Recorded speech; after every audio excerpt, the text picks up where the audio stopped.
The boy's hand slammed against the marble counter so hard the espresso cups rattled, his mouth open in a silent scream that made every patron in the coffee shop freeze, except the woman behind the register, who simply raised her hands and signed, "Are you hurt or are you angry?" Wait, before the next revelation happens. If this mystery has already captivated you, let us know where you're following this story from. To make sure you don't miss any unexpected alliances or awakened powers, subscribe and join our circle. The game is about to change. Now, back to the scene. The child, no more than 8 years old, stared at her with eyes too ancient for his face, the peculiar amber gold that caught the afternoon light streaming through the window. His small chest heaved with the effort of whatever emotion had driven him to strike the counter. Around them, the usual crowd of downtown Seattle professionals had gone silent, some backing away, others whispering behind their phones. "Everyone out." The command came from the doorway, soft as falling snow and twice as cold.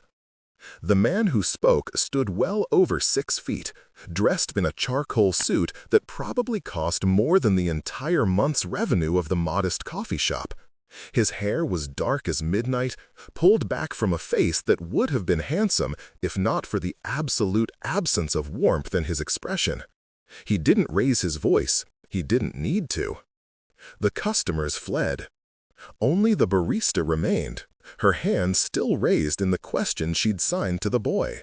She was perhaps 25, with dark hair pulled into a messy bun and flour smudged on her cheek from the morning's baking. Her name tag read Maya in careful handwriting. "I said everyone," the man repeated, those frost-colored eyes fixing on her. Maya lowered her hands slowly, then raised them again, this time signing to the man. "He came to me. I won't leave him distressed." The boy's head whipped toward his father, for there was no mistaking the relationship in the identical sharp angle of their jaws, the same aristocratic nose. His small hands flew up in rapid signs, so fast Maya could barely follow. "She can talk to me. She sees me. Please, father, please don't make her leave." The man called father stood utterly still for a long moment. When he finally moved, it was with the fluid grace of a predator, crossing the distance to the counter in 3 measured steps. Up close, Maya could see the fine lines around his eyes, the silver threading through his temples, and something else.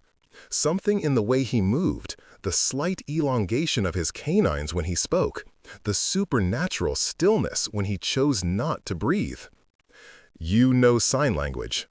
It wasn't a question.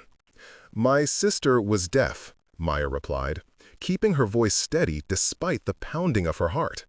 "ASL is my second language." The boy tugged on his father's sleeve, signing frantically.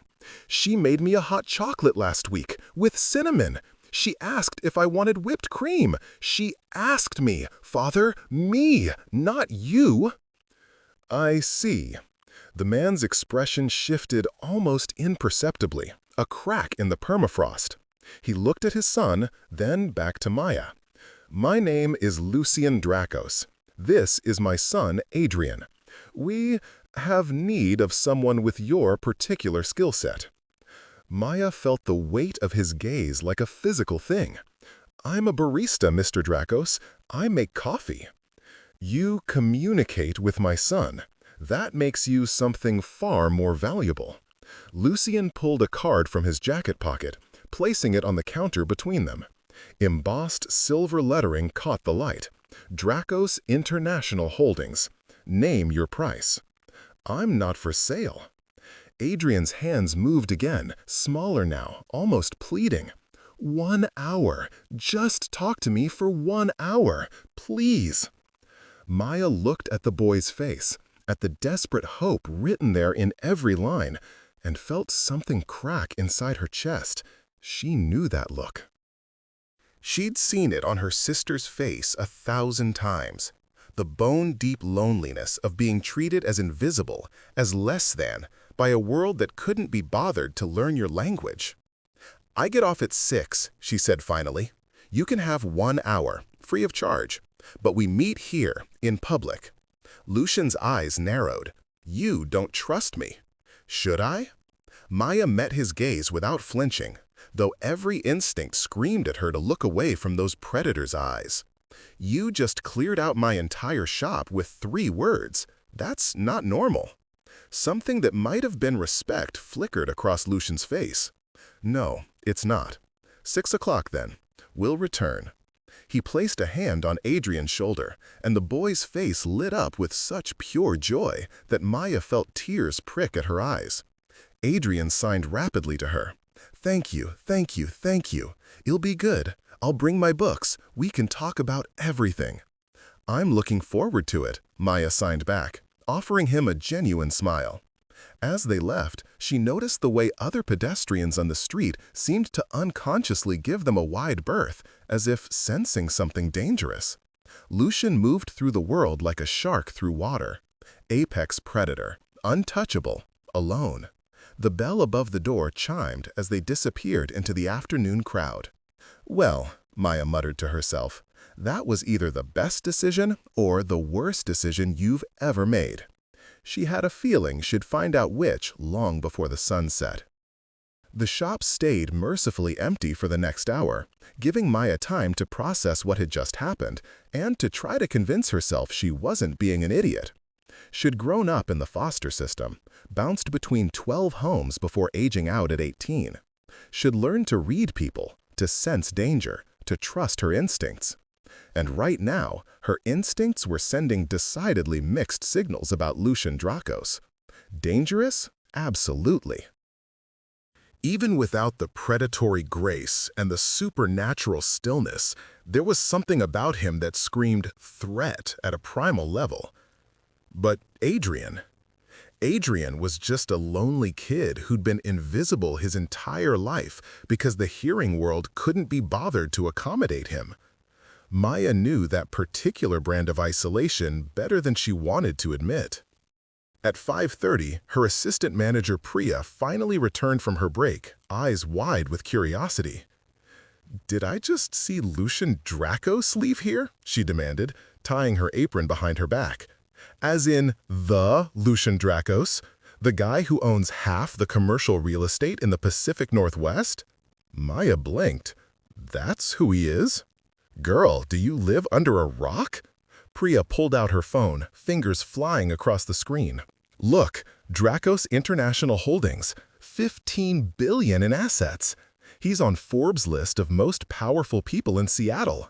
They say he never sleeps, never eats in public, and once bought an entire apartment building just to demolish it because he didn't like the view from his penthouse." The phone screen showed a professional photo of Lucian, same face but somehow even more intimidating in formal business attire. The article headline read, "The Man Who Never Sleeps, Inside the Empire of Lucian Drakos." "He has a son," Maya said softly. Priya scrolled further. "Yeah, I've heard rumors. Nobody ever sees the kid. Some people say he's disabled. Others say he's just being hidden away from the press. Drakos is crazy private about his personal life. There's no mother in the picture, at least not publicly. The kid's name is Adrian. He's deaf, and he's coming back at 6, so I can talk to him." Priya's jaw dropped. "Are you insane? Maya, you can't just—" "I can and I will." Maya started wiping down the espresso machine with more force than necessary. "You didn't see his face, Priya. He's 8 years old, and he's been invisible his entire life because nobody bothers to learn sign language." "I'm not going to be another person who ignores him. But his father is dangerous. I know." Maya set down the cloth and met her friend's worried gaze. "But if he wanted to hurt me, he could have done it already." Instead, he asked, politely, in his own terrifying way. Priya chewed her lip, clearly torn between concern and understanding. "Okay, but I'm staying until they leave, and I'm calling Jake to come pick me up, so there's a 6'4" Marine in the shop too, just in case. Deal." At precisely 6 o'clock, the bell chimed. Lucian entered first, scanning the shop with military precision before holding the door for Adrian. The boy practically bounced inside, a backpack slung over his shoulders and excitement written across his face. Maya's heart clenched. This was what childhood should look like: joy, enthusiasm, the simple pleasure of being understood. "Hi, Adrian," she signed, coming around the counter. "Should we sit by the window?" Adrian nodded vigorously, signing back, "I brought my favorite books, and Dad said I could have another hot chocolate if you have time to make one." "I always have time for hot chocolate," Maya signed with a grin. She glanced at Lucian, who had positioned himself at a table nearby, close enough to watch, but far enough to give them space. "Would you like anything, Mr. Drakos?" "Black coffee, no cream, no sugar. Bitter and dark. Got it." Was that a flicker of amusement in his eyes? It vanished so quickly Maya might have imagined it. She made Adrian's hot chocolate with extra care, adding a dollop of whipped cream and a careful sprinkle of cinnamon in the shape of a star. His eyes lit up when she set it in front of him. "You remembered," he signed, almost reverent. "Of course I did," Maya signed back. "Now, tell me about these books." For the next hour, Adrian talked and talked and talked. His hands flew through signs at dizzying speed as he told her about his love of astronomy, his extensive rock collection, the stray cat that visited his bedroom window, his frustration with online tutors who taught through video but never really engaged with him. He showed her sketches he'd made, remarkably good drawings of constellations and planets. Maya listened, asked questions, laughed at his jokes. She taught him the sign for supernova when he struggled to describe an exploding star. She admired his drawing of Saturn and told him about the time her sister had made a model of the solar system for a school project. All the while, she was aware of Lucian's presence at the nearby table. He hadn't touched his coffee, hadn't moved except to breathe, and she noticed he only remembered to do that every few minutes, as if the gesture was something he had to consciously perform rather than an automatic reflex. Definitely not human. The realization should have terrified her. Instead, she found herself intensely curious. When the hour was nearly up, Adrian's enthusiasm dimmed slightly. His hands moved slower. "This was the best day I've had in forever. Thank you for seeing me." "I'll always see you," Maya signed back. "You're impossible to miss." Adrian's smile could have powered the entire city. Lucian rose from his table, moving with that unsettling liquid grace. "Time to go, Adrian." The boy's face fell. He signed to his father. "Can we come back, please? I like talking to Maya." "That depends on Miss—" Lucian looked at Maya, one eyebrow raised. "Reyes, Maya Reyes." She stood, brushing crumbs from her apron. "And Adrian is welcome back any time, on the house." "I pay my debts," Lucian said softly. He pulled out a checkbook, an actual physical checkbook, and wrote with swift, precise strokes. When he tore off the check and handed it to Maya, she nearly dropped it. $50,000? "This is insane," Maya breathed. "I can't accept this." "Consider it a retainer." Lucian's voice dropped even lower, and Maya suddenly realized Priya and her Marine boyfriend Jake had both gone very still, as if sensing a predator nearby. "My son has had 17 tutors, 8 therapists, and countless aides.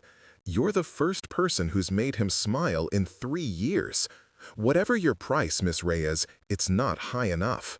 I don't want your money." "Then what do you want?" The question hung in the air between them, heavy with unspoken implications. Maya looked at Adrian, who was watching them both with anxious eyes, and then back at Lucian. "Twice a week," she said finally. "Adrian can come here twice a week after school. We'll talk, I'll teach him new signs, he can do his homework here if he wants. But I'm not his therapist or his tutor. I'm just someone who speaks his language." Lucian studied her for a long moment, those frost-colored eyes seeming to see straight through to her. "You're afraid of me." "Yes, but you're doing this anyway." "Yes. Why?" Maya met his gaze squarely. "Because nobody should be invisible, especially not a kid." Something shifted in Lucian's expression, a crack in the permafrost, revealing a glimpse of something raw and wounded beneath. He nodded once, sharp and decisive. "Tuesdays and Thursdays, 5 o'clock. I'll have a car bring him." "No." Maya surprised herself with the firmness in her voice. "You bring him, and you stay, because I'm not going to be the only person in his life who talks to him. If you want me to do this, you learn sign language too." The temperature in the shop seemed to drop 10 degrees. Priya made a small squeaking sound. Jake's hand moved toward his phone. Then Lucian smiled. It was a terrible smile, full of sharp edges and darker promises. But it was a smile nonetheless. "You have more courage than sense, Miss Reyes." He placed a hand on Adrian's shoulder. "But very well, I'll learn. For him." Adrian's hands exploded into motion, signing so fast Maya could barely keep up. "Really? You'll really learn? Father, this is the best day ever. Thank you, thank you, thank you."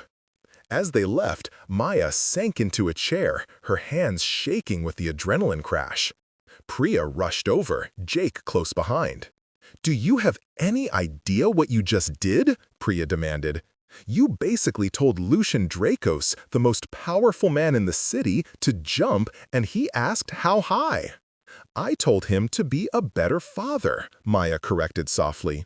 She looked down at the check still clutched in her hand. $50,000. She could pay off her student loans, fix her rattling car, maybe even save up for that bakery shed she'd always dreamed of opening. But that felt wrong. This wasn't a transaction. "I'm donating this to the Deaf Community Center," she announced. "They need it more than I do." Priya stared at her like she'd grown a second head. "You're definitely insane." "Probably," Maya agreed. She thought of Adrian's joy, of Lucian's terrible smile, of the way they'd both looked at her like she'd handed them something precious. She'd just made a deal with what was almost certainly a vampire. But she'd also made a promise to a lonely kid. Maya just hoped she'd live to keep it.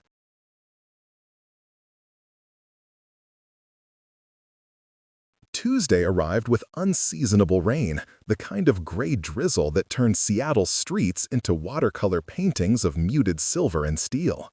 Maya had spent the intervening days researching everything she could find about Lucian Dracos, which turned out to be extensive professionally and virtually non-existent personally. Dracos International Holdings had interests in everything from commercial real estate to biotech to, curiously, blood banks. The company was ruthlessly efficient, ethically questionable in some of its practices, and had made Lucian one of the wealthiest men on the West Coast. But the man himself? A ghost. No social media presence, no candid photos. The few professional images showed the same cold, handsome face, always in shadows, always alone. There were rumors, of course, wild speculation about his origins, his age, his nature. Some claimed he'd appeared in Seattle 15 years ago fully formed, with no past, no history, no explanation for his sudden wealth. Others whispered darker things. Maya tried not to think about those whispers. At exactly 5 o'clock, the shop door opened. Lucian entered first, water beating on his expensive overcoat, but somehow not soaking through, as if the rain itself knew better than to truly touch him. Adrian followed, bouncing on his toes with excitement. "Maya," he signed enthusiastically. "I practiced. Watch." He proceeded to fingerspell several new words he'd learned, his small hands forming each letter with careful precision. Maya applauded, genuinely impressed. "That's excellent. Did your dad help you practice?" Adrian nodded vigorously, then signed toward Lucian. "He's been studying every night. "Show her, father."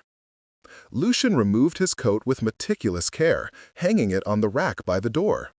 When he turned back to them, his hands rose, slowly, awkwardly, but deliberately.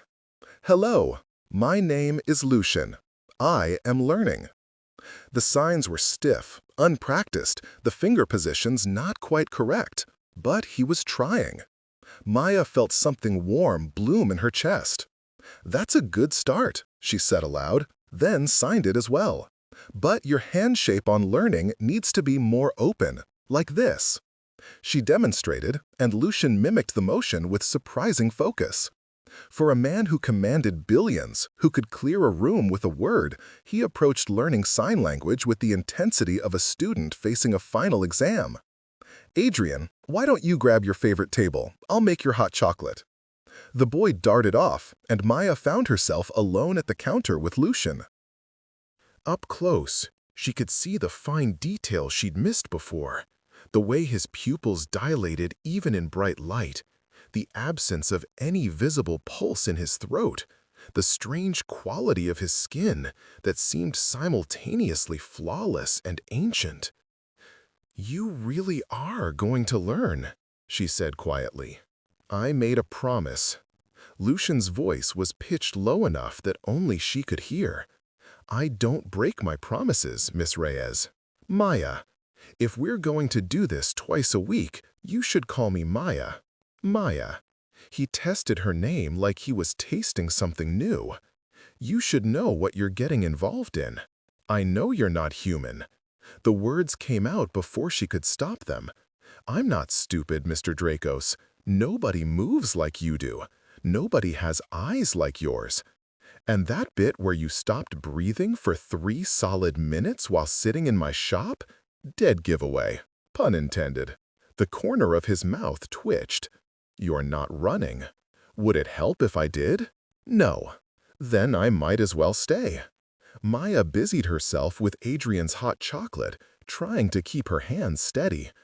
"Are you going to hurt me? No. Are you going to hurt anyone in my shop? No. Is Adrian in danger by being here?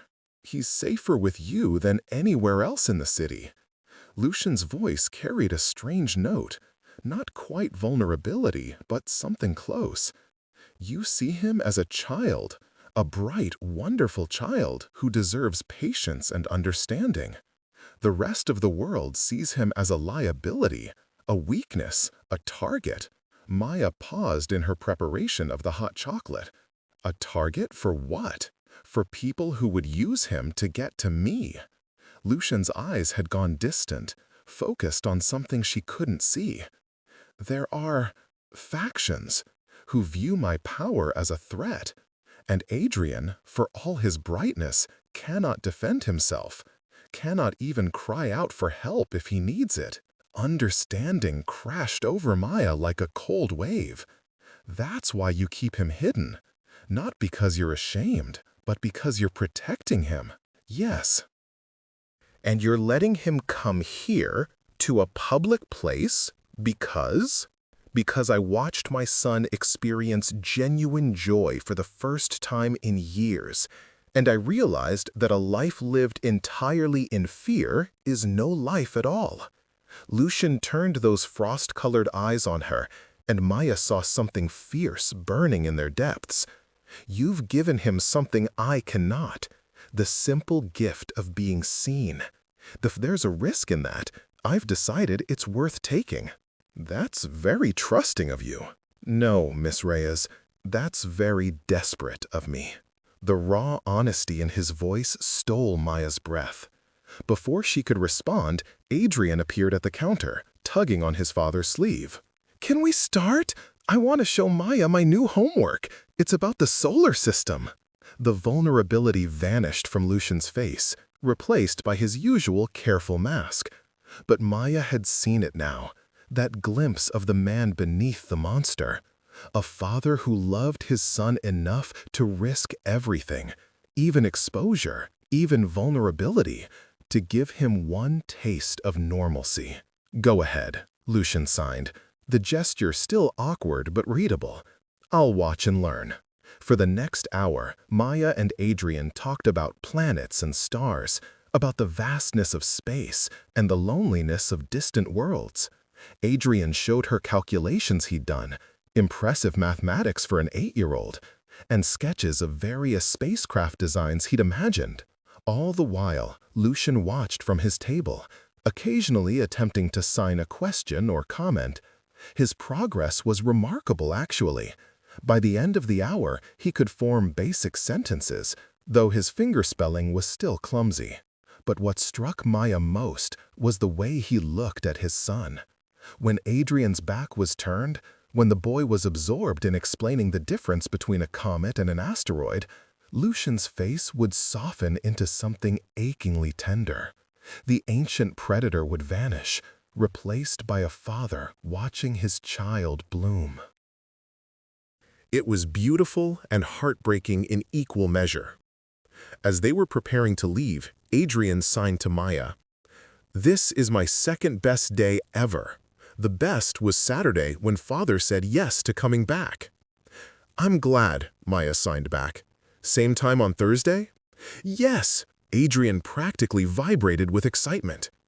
Then his expression turned mischievous. "Can I tell you a secret?" "Always." "Father talks about you. He says you're brave and kind. He says—" Adrian's signs cut off abruptly as Lucian's hand landed on his shoulder. "That's enough sharing for today," Lucian said dryly, though Maya swore she saw color touch his pale cheeks. "Time to go, Adrian." As they left, Maya caught Lucian's eyes. He held her gaze for just a moment, and in that moment she saw gratitude, wariness, and something else.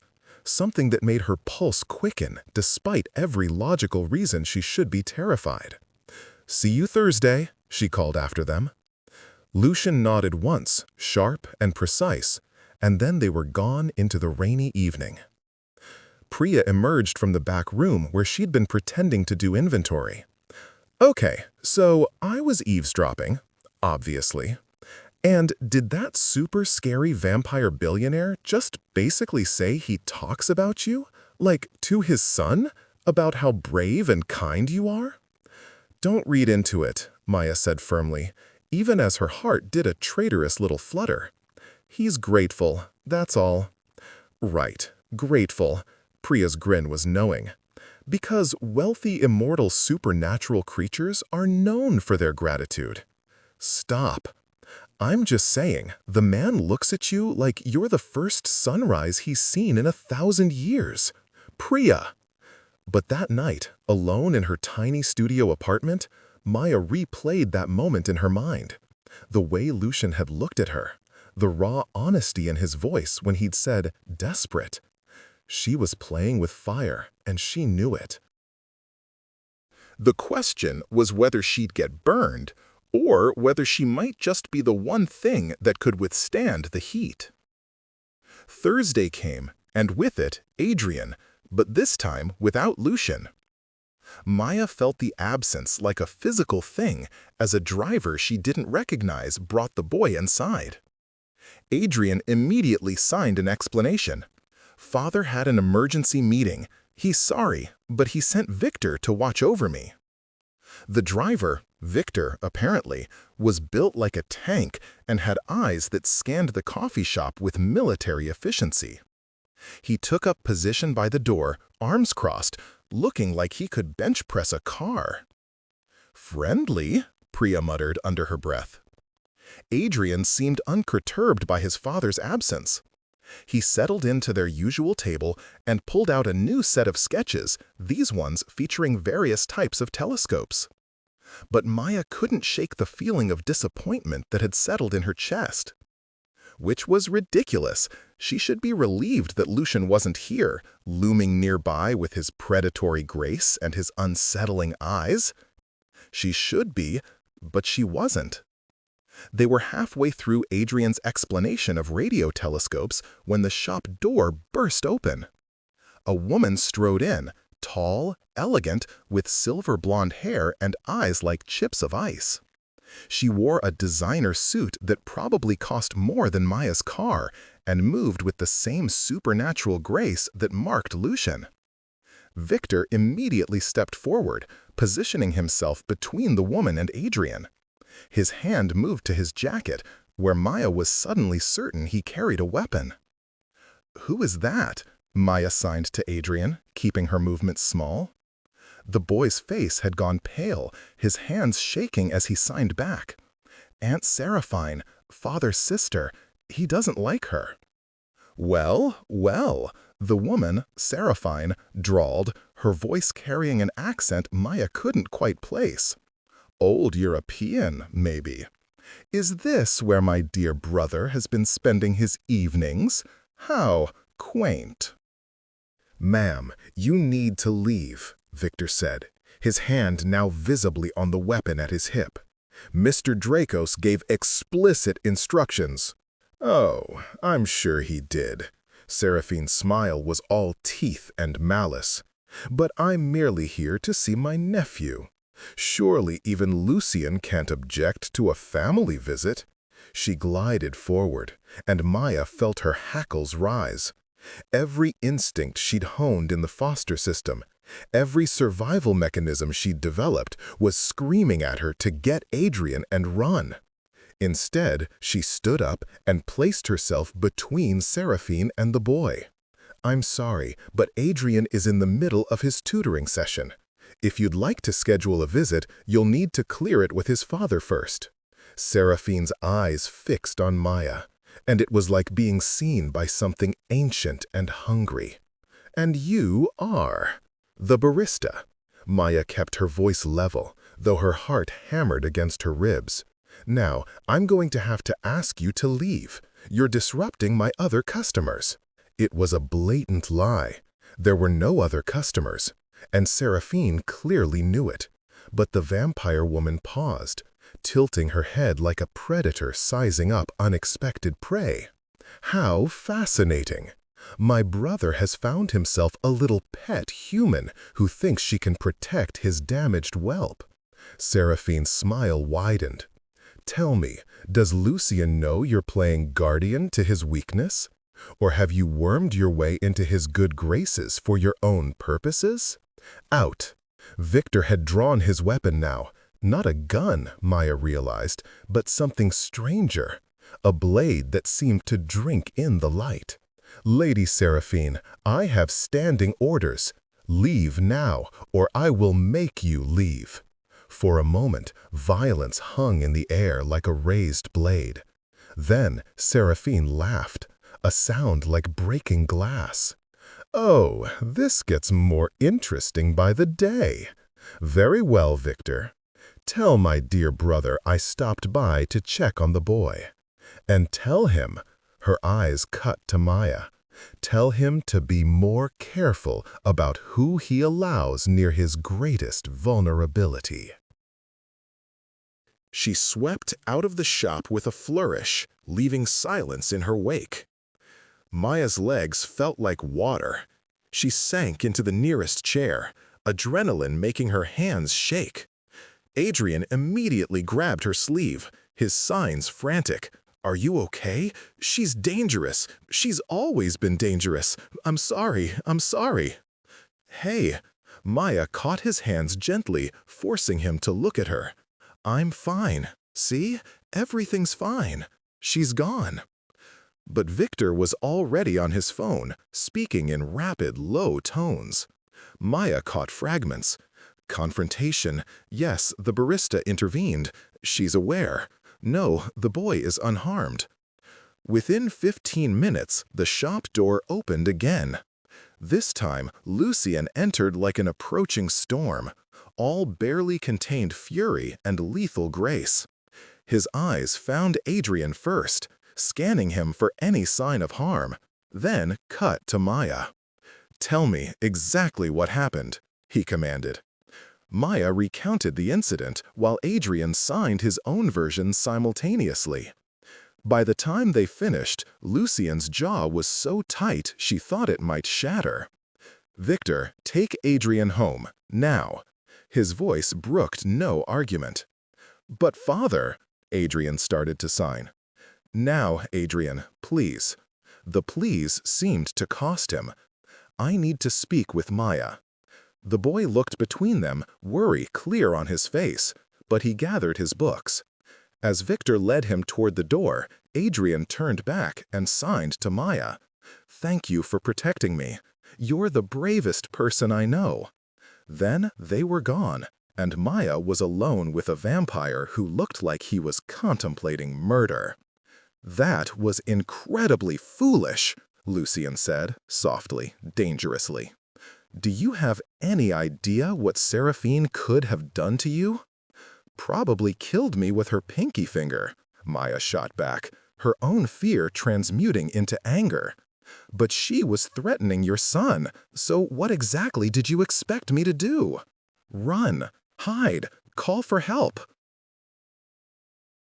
Literally anything other than put yourself between a child and a creature who's killed men for far less insult than what you delivered. I don't abandon kids when they're scared. Maya stood up, facing him squarely despite the fact that he towered over her. Your son looked terrified.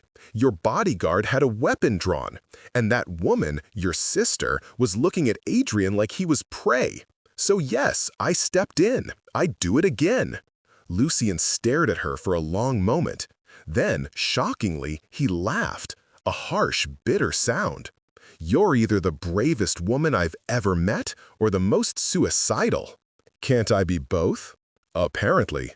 He moved to one of the tables, sitting down heavily like the weight of centuries had suddenly caught up with him. "Seraphine is my older sister. She's also the reason Adrian and I came to Seattle 15 years ago. She believes that Adrian's condition is a weakness that brings shame to our family." Maya sat down across from him, her anger fading into something more complex. His deafness. In our world, physical imperfection is seen as a mark of impurity, a sign that the bloodline is tainted. Lucien's hands clenched into fists on the table. "Seraphine has been trying to convince me to remove the problem since Adrian was born." Horror washed over Maya. "Remove? You mean kill him, yes. Or at the very least, hide him away where no one will ever see him, proof that even the great Lucien Dracos can produce a defective heir." Lucien's eyes met hers, and the pain in them was staggering. "So I left, took Adrian, and came here, to a city on the edge of the world, where I could build an empire between us and the old families who view my son as nothing more than a liability. That's why you keep him so protected. That's why I can't afford to keep him protected." Lucien's laugh was hollow.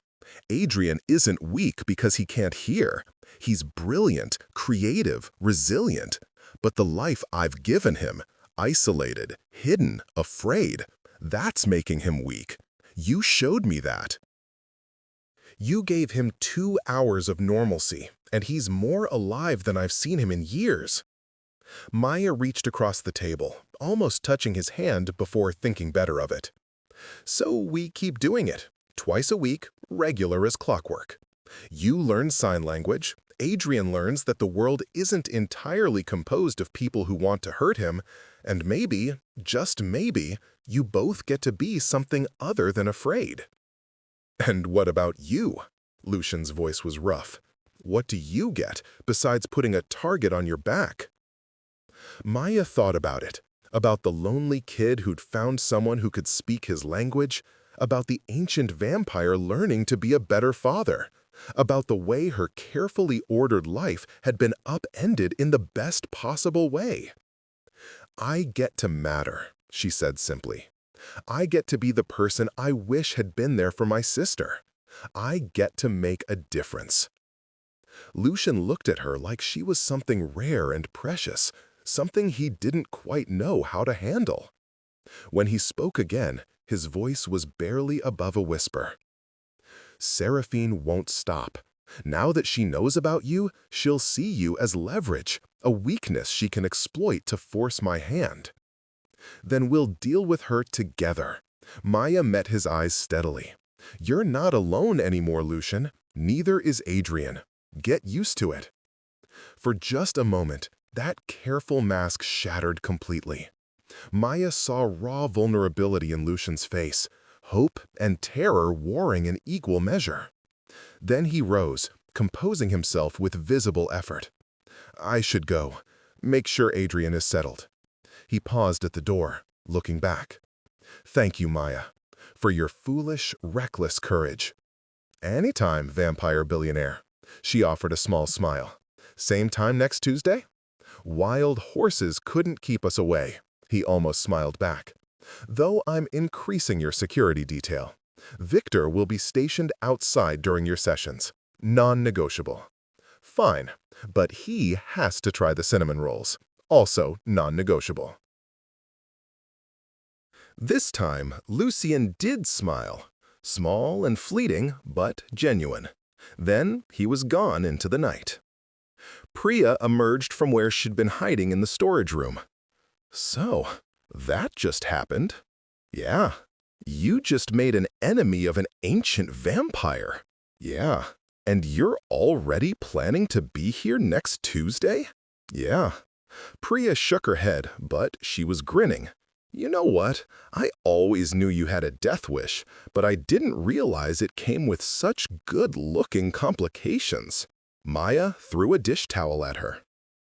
The next week passed in a strange blur of normalcy, punctuated by the surreal. Victor became a fixture outside the coffee shop, surprisingly appreciative of Maya's cinnamon rolls. She caught him smiling once when she brought him a fresh batch, and the expression was so incongruous on his tank-like face that she almost dropped the plate. Lucian sent flowers, an enormous arrangement of rare black orchids that must have cost a fortune. The card read simply, "For your courage, LD." Priya teased her mercilessly about it. But it was Adrian who filled Maya's thoughts most often. The boy had started sending her drawings throughout the week, sketches delivered by Victor, each one more detailed than the last. Nebula, galaxies, the phases of the moon, and one that made Maya's throat tight. A picture of the coffee shop with 3 figures inside, labeled in careful handwriting. Me, Maya, Father. On Tuesday, Adrian burst through the door with barely contained excitement, Lucian following at a more measured pace. The boy's hands flew through signs before he even reached the counter. Maya, guess what? Father hired a sign language tutor for the house. We practiced every single day. Watch, watch. Father and son proceeded to have a brief signed conversation. Still halting, still imperfect, but unmistakably real communication. Adrian signed about his latest astronomy lesson. Lucian asked questions, fumbling occasionally, but persistent. And when the boy corrected his father's hand shape on the sign for constellation, Lucian accepted the correction with something approaching humility. Maya felt tears prick her eyes. That's wonderful, both of you. Thank you, Lucian signed to her, the gesture cleaner now, more confident. Then, aloud, he talks about you constantly. I've learned more sign language in a week than I thought possible, purely because he won't stop asking me questions so he can tell you about them. That's what 8-year-olds do, Maya said softly. They find someone who listens and they want to share everything. I'm beginning to understand that. They settled into their usual routine, but something had shifted. Lucian didn't sit apart anymore. He joined them at the table, participating in the conversation, signing alongside his son.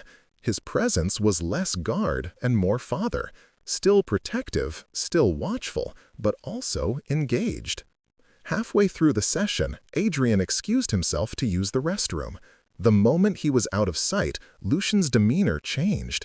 He leaned forward, voice dropping to that dangerous quiet. Seraphine has been making inquiries about you, your background, your family, your vulnerabilities. Maya's stomach clenched. What did she find? That you're alone, no family to speak of, no one who would raise alarms if you disappeared. Lucian's eyes burned with intensity. I've taken precautions. Security on your apartment building, tracking on your phone, Victor or one of my other people watching you at all times. But Maya, you need to understand that I'm in danger. I know. More than danger. Seraphine doesn't just kill, she destroys. She finds what you love and she tears it apart piece by piece until there's nothing left but screaming. His hand shot across the table, gripping hers before she could react. His skin was cool, smooth as marble. If anything happened to you because of us, it would be my choice. Maya didn't pull away from his grip. I walked into this with my eyes open, Lucian. I'm not some damsel who needs rescuing. No, you're a barista with a heart too big for her own good, and courage that puts warriors to shame. His thumb brushed across her knuckles, the gesture almost unconscious. You're the first person in 300 years who's made me feel something other than cold. The confession hung between them like a struck bell. Maya's heart hammered so loud she was certain he could hear it, could probably smell the adrenaline, the fear, the traitorous flutter of attraction that had no place in this situation. 300! Her voice came out breathlessly. Give or take a decade. A ghost of a smile touched his lips. I was turned during the Baroque period. Killed in a duel over a woman I didn't even love, brought back by a vampire who saw potential in my rage. I've spent centuries building power, amassing wealth, becoming something that even other immortals fear. And I've been cold the entire time, empty. Until... Father, look what I found! Adrian bounded back, holding up his phone with a photo of a newly discovered exoplanet.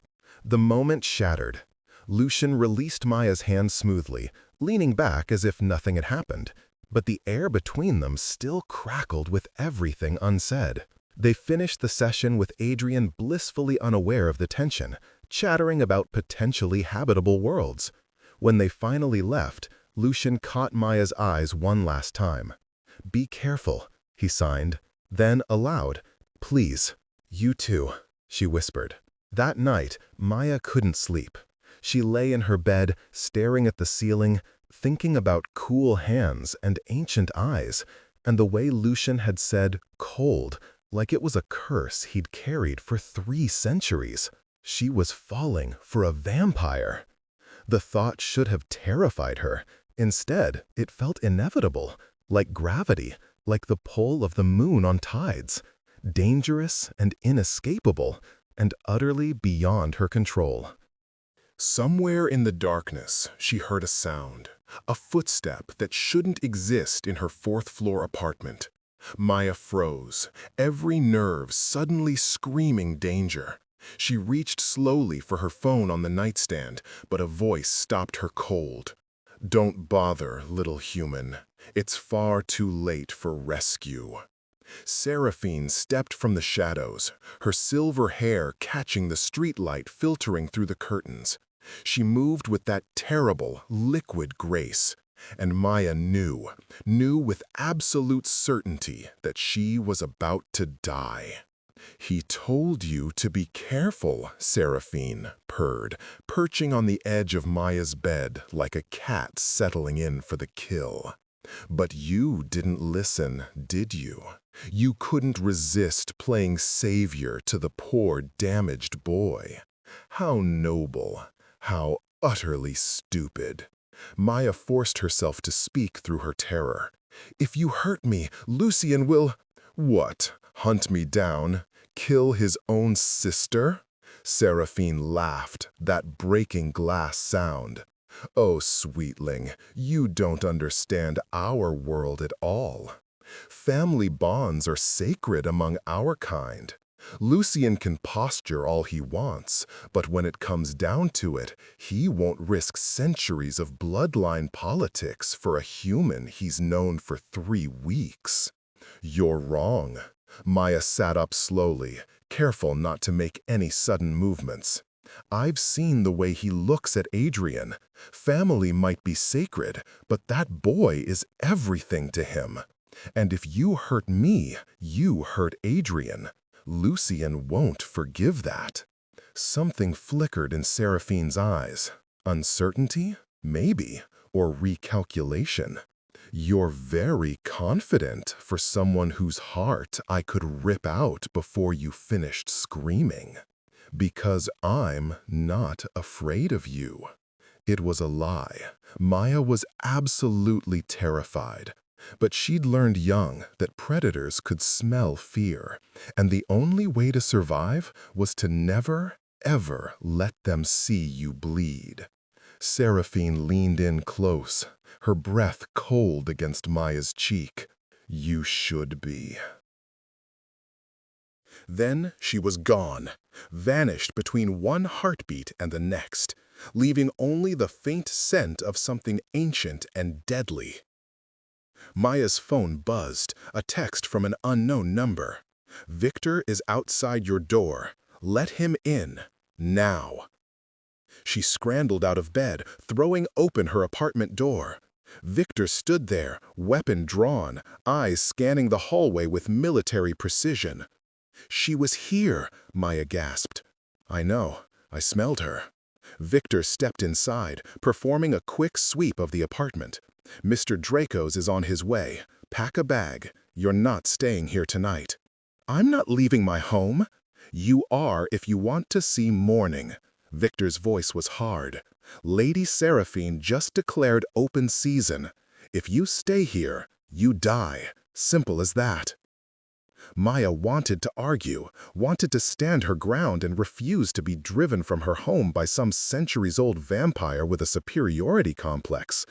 But the memory of Seraphine's cold breath on her cheek, the casual way she'd threatened to rip out Maya's heart, killed any impulse toward bravery. She packed. 15 minutes later, she was in the back of a luxury SUV with bulletproof windows, Victor at the wheel, and silence heavy as a shroud. They drove through the wet Seattle streets, heading away from the city center toward the waterfront. Where are we going? Maya finally asked. Safe house, one of Mr. Draco's properties. Lady Seraphine doesn't know about it. How many safe houses does one vampire need? When you've made as many enemies as Mr. Draco's, at least a dozen. They pulled up to what looked like a converted warehouse. Industrial exterior, all steel and brick and security cameras. Victor led her inside, through a warren of hallways that somehow opened into a surprisingly comfortable loft space. Exposed brick, modern furniture, a kitchen that looked barely used. And Lucian, standing by the floor-to-ceiling windows, looking out at the dark water of Puget Sound. He turned when they entered, and Maya saw raw fury burning in his eyes. Are you hurt? His voice was deceptively calm. No, she just talked. She threatened you. It wasn't a question. Yes. Lucian closed his eyes for a moment, and when he opened them again, something in his face had shifted, hardened, become the thing that other vampires feared. Victor, increase security on Adrian. I want 4 guards minimum, rotating shifts. No one gets near him without my explicit authorization. Yes, sir. Victor melted away, leaving Maya alone with Lucian. I'm sorry, she said into the silence. You were right. I should have been more careful. Don't.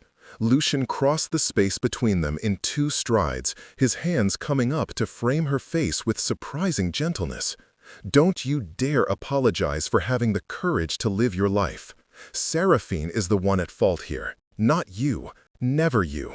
This close, Maya could see the fine details of his face, the slight lines around his eyes, the precise angle of his jaw, the way his pupils dilated when he looked at her, could smell him, something like winter frost and old books and expensive cologne. She said you wouldn't kill your own sister, Maya whispered, that family bonds are too sacred. She's wrong. Lucian's thumb brushed her cheek, and Maya shivered despite herself. I've lived 3 centuries bound by duty and blood and the endless politics of immortal courts. I've been cold so long I forgot what warmth felt like. And then you happened. You and your foolish courage and your kind heart and your kind heart and your absolute refusal to see Adrian as anything other than a bright, wonderful child. You thawed something in me I thought was frozen beyond recovery. Lucian, so no, Maya Reyes. If it comes down to a choice between my sister and the woman who gave my son his smile back, who taught me that I could be something other than the monster I've become, there's no choice at all. He kissed her. It was soft at first, tentative, as if he expected her to pull away, to remember what he was and recoil in horror. But Maya leaned into it instead, her hands coming up to grip his shirt, anchoring herself against the tide of sensation. Lucian made a sound low in his throat and deepened the kiss, one hand sliding into her hair while the other pulled her closer. He was cool to the touch, but not cold, more like stone that had been in the shade, solid and steady and safe. When they finally broke apart, both breathing hard, though Lucian's breath was more habit than necessity, Maya felt dizzy. "That was," she started. "A terrible idea," Lucian finished. "I've put an even bigger target on your back. I've compromised your safety and your freedom. I should let you go, send you away where Seraphine can't touch you. But, I'm a selfish creature, and I've been cold for so very long." His forehead rested against hers, eyes closed. "Stay, please. Let me keep you safe. Let me—" "Yes." Lucian's eyes opened, searching her face. "You don't know what you're agreeing to. I'm agreeing to a grumpy vampire who's learning sign language for his kid, who sends flowers and worries and is trying so hard to be a better father." Maya smiled up at him. "I'm agreeing to possibility, to warmth in the cold, to being seen, just like Adrian is seen. You deserve so much more than a monster's affection. Good thing you're not a monster then. Just a man who's been hurt and alone for far too long." Lucian's kissed her again, and this time there was nothing tentative about it. It was claiming and desperate and full of 3 centuries of frozen longing finally thawed. Maya kissed him back with equal fervor, her hands tangling in his hair, her body pressed against his cool strength. When they finally came up for air, Lucian's control was visibly frayed. His eyes had darkened, his fangs just barely visible, his breathing rapid despite not needing air. "I should stop," he said roughly. Before you what?" Maya challenged. "Before you admit you want this as much as I do. Before I forget that you're fragile and human, and I could hurt you without even trying." That stopped her. She pulled back slightly, looking up into his tormented face. "Then we'll be careful. We'll learn each other. But Lucian, I'm not made of glass. I've survived worse than you." "Have you survived loving a vampire?" The question was barely audible. "I don't know, but I'm willing to find out." She took his hand, lacing their fingers together. "Together, if you are." Lucian looked at their joined hands for a long moment. Then he lifted hers to his lips, pressing a kiss to her knuckles with old-world courtliness. "Together," he agreed. "Though you're going to drive me to madness, you know that. Good. You could use a little chaos in your carefully ordered life." He laughed, a real laugh, surprised and genuine and utterly delighted. "Adrian was right about you.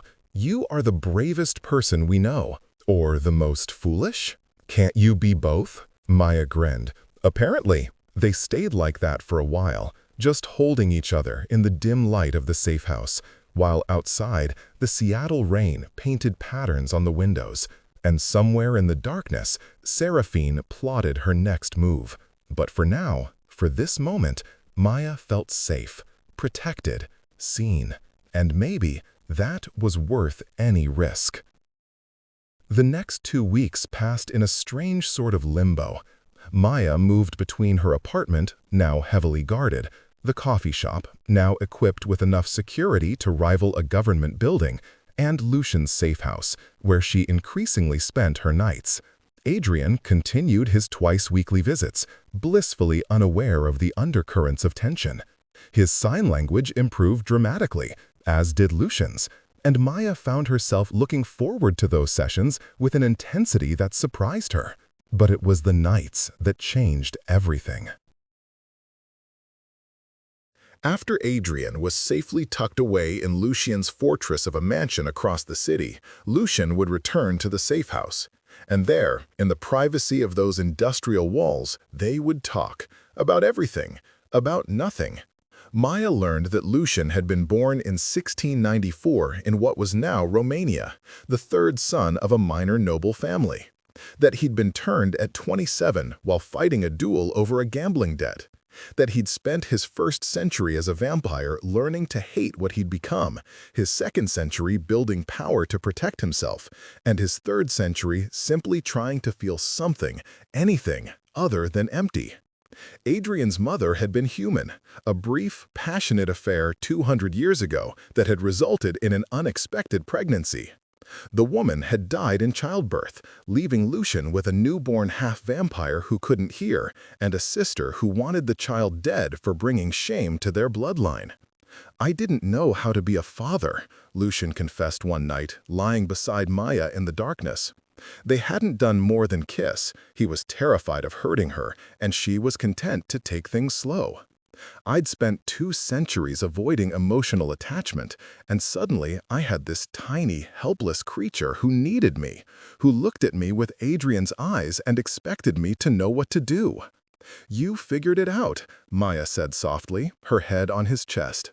His heart beat slowly, once every few seconds, just enough to keep ancient blood moving through immortal veins. Did I? I kept him safe, yes.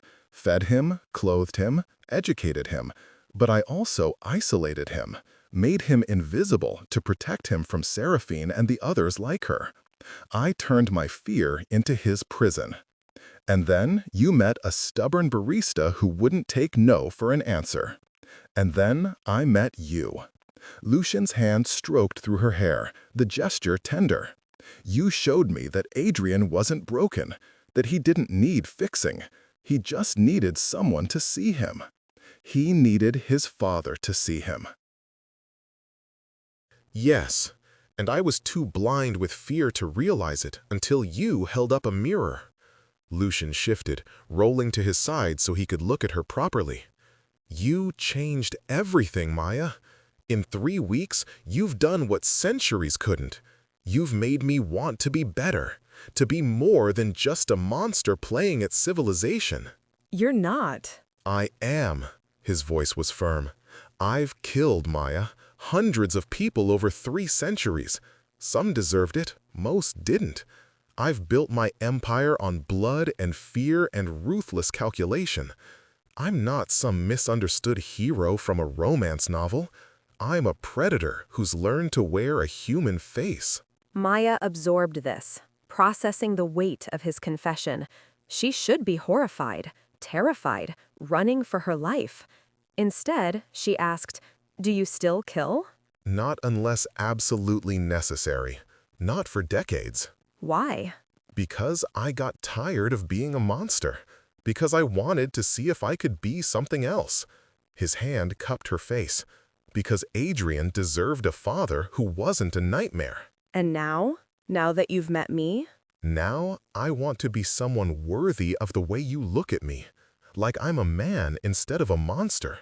Like I matter as something more than a threat or a bank account or a source of fear." Lucien's voice dropped to a whisper.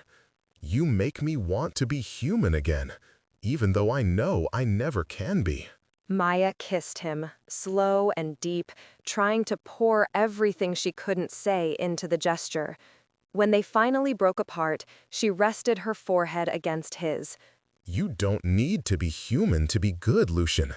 You just need to keep trying, keep learning, keep letting people in." "Just you," he corrected, "and Adrian. That's all the humanity I can manage." "It's a start."